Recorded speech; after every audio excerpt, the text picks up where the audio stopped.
Believe in something, even if it means sacrificing everything. You probably have seen the slogan all over your social media feed by now. And a while ago, the National Football League responded. Yesterday, Nike announced that Colin Kaepernick will be one of the faces for the 30th anniversary of its Just Do It campaign. Kaepernick, of course, has not played in the NFL for the last couple of years. He was the first to take a knee during the national anthem. Many applauded Nike for taking a stand on this looming political debate by putting him in the ad. But the move has also prompted outrage and a boycott. We're asking what you think about this ad on 11alive.com/vote. All day, people have been posting video online showing them destroying their Nike clothes or shoes. Even John Rich of the country act Big in Rich is getting in on it, posting a photo of one of his bandmates destroying his Nike socks. The announcement also spun Wall Street into a bit of a frenzy. Nike stock today took a tumble, with shares dropping about 3%. Nike says it stands with Kaepernick no matter what the economic impact is.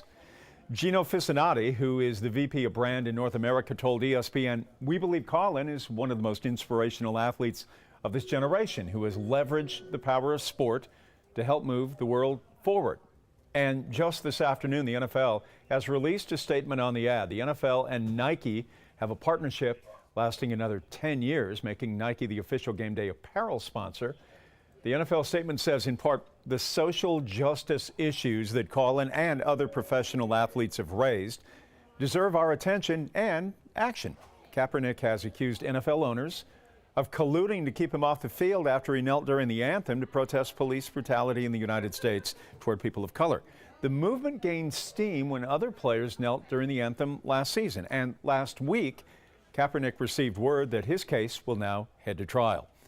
The Nike ad implies that Kaepernick never got another NFL contract because of his protest, but the league says it was each individual team's choice not to sign Kaepernick, and there is no case for collusion. But we want to know what you think of Nike's ad and its relationship with Kaepernick. Will you still buy those Nike products?